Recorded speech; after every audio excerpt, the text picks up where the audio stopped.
ഒരുപാട് മനുഷ്യരായിട്ട് ബന്ധപ്പെടാൻ ഞങ്ങൾക്ക് കഴിഞ്ഞിട്ടുണ്ട് ജീവിതത്തിൽ, പലതരത്തിൽ വ്യത്യസ്ത മേഖലയിൽ. അച്ഛനെ പോലെ ഒരു ലീഡർഷിപ്പ് ഉള്ള ഒരാളെ എനിക്ക് കണ്ടുകിട്ടാൻ വളരെ ബുദ്ധിമുട്ടായിരുന്നു.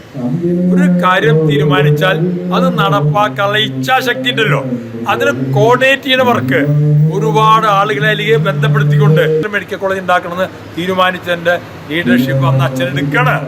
ഞാൻ അന്ന് ആ യോഗത്തിലുണ്ടായിരുന്നു.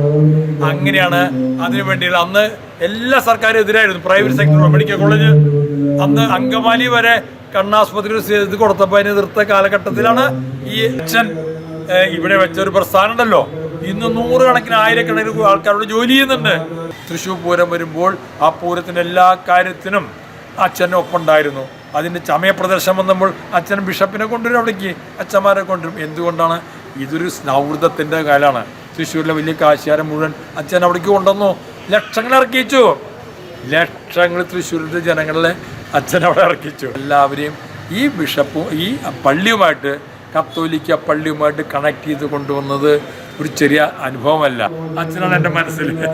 നമസ്കാരം.